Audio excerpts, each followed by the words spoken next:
सब साथियों का स्वागत करते हुए आज जैसे चोपड़ा जी ने बताया कि अमरनाथ यात्रा के उपलक्ष्य में और दूसरी तरफ जब इलेक्शन कमीशन ऑफ इंडिया ने असेंबली का चुनाव को अनाउंस करने का कहा तो यहाँ आतंकवादी गतिविधि बढ़ गई। 1 दर्जन के करीब इंसिडेंट हुए हैं जिसमें हमारे फौज के नौजवान शहीद हुए और हमारे सिविलियन भी जो हैं वो मारे गए, दर्जनों के करीब ज़ख्मी हुए और हमारी यात्रा जो 5 लाख के करीब हुआ करती थी घट के 1.5 लाख हो गई। एक तरफ हम इनसिक्योरिटी हम पे प्रिवेल करती है और उसकी दिक्कत हमें आ रही है, दूसरी तरफ जब अमरनाथ जी की यात्रा होती थी तो ये टूरिस्ट जो आता था, जो पिलग्रिम जो आता था, ये यात्रा भी करता था और दूसरी जगहों पे भी जाके अपनी कई जगहों पे मन्नत मांगता था और लेयर टूरिज़्म को भी इससे कनेक्ट हो करते थे। लेकिन ये सारा इस साल सब ऑलमोस्ट फेल हो गया और हमारी इकानमी जम्मू की भी और कश्मीर की भी शटर हो गई। ये बहुत बड़ा प्रश्न चिन्ह है कि हम आतंकवादी घटनाओं के ऊपर अंकुश नहीं लगा पाए और हमारा इकानमी भी दूसरी तरफ शटर हो रही है। हमारे साथ वादा किया गया था 2019 में कि शीघ्र ही हम लोग रियासत का दर्जा वापस करेंगे। आज ऐसा ना करने से हमारी लैंड और जॉब की जो गारंटी है वो ख़त्म हो गई है। आज पहले भी मैंने कहा था कि सिर्फ सांबा ज़िला में जो सबसे छोटा ज़िला हमारा है जम्मू प्रांत का, 37,000 डोमिसाइल बाहर के लोगों के बन गए हैं और उसके ऊपर 85-100 कनाल ज़मीन खरीद चुके हैं बाहर के लोग। 400 PNT में लोगों की भर्ती करी गई, उसमें जम्मू कश्मीर का एक भी व्यक्ति नहीं है।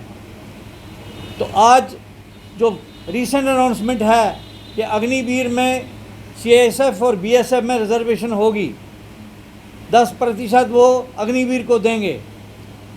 मान लीजिए ऐसा होता है, अग्निवीर जो हमारे हिसाब से नौजवान के साथ एक बहुत बड़ा देश के नौजवान के साथ धोखा है।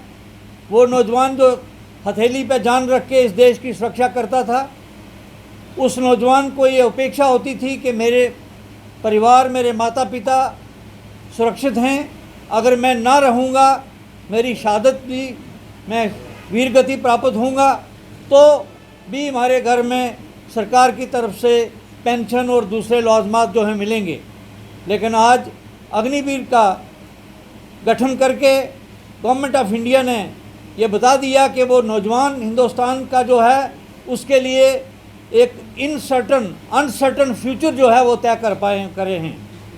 इसी तरह मुझे याद है कि SPOs का भर्ती यहाँ हुआ, बहुत सारे SPO जहाँ बाक हो गए, हज़ारों की तादाद में वो लोग हमसे बिछड़ गए, उनके परिवार आज परेशानी में हैं, किसी ने उनकी मदद नहीं करी।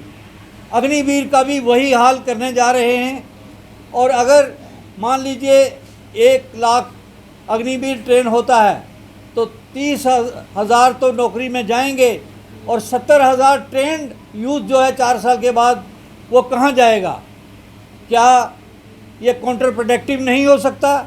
इसके ऊपर विचार विमर्श करने की ज़रूरत है कि आप किसी को ट्रेन करोगे, आर्म ट्रेनिंग दे दोगे और उसके हाथ में आर्म नहीं होगा और अगर आ गया आर्म, निहत्था रहेगा और निहत्था रहने में उसको अपना कैरियर, अपना फ्यूचर, अपनी वो सारी अदाएँ, हमारा जो एक्सपर्टाइज 4 साल में वो लेगा, उसका कोई इस्तेमाल नहीं कर पाएगा।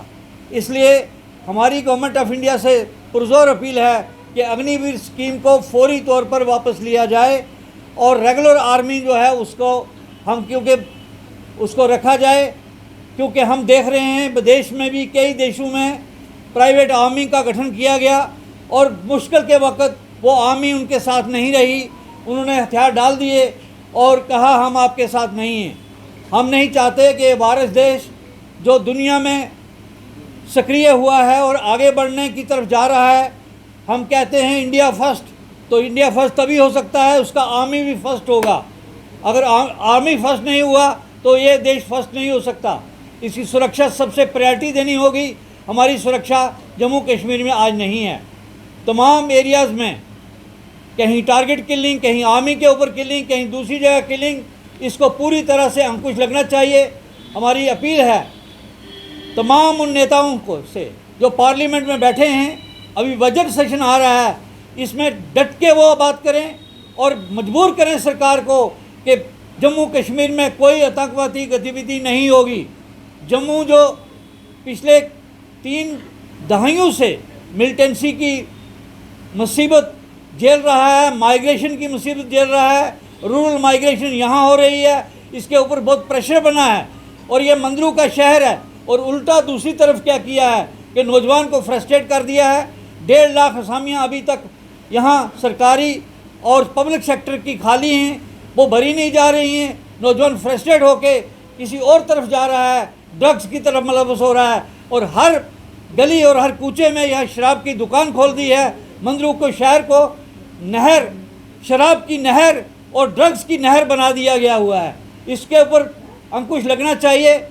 हम मांग करते हैं कि DPAP वचनबद्ध है, इसकी सरकार आएगी तो यहाँ बिल्कुल मंदरू के शहर में कोई दुकान शराब की नहीं होगी, ना ही ड्रग पेट्रोल्स का यहाँ रैन बसेरा रहेगा।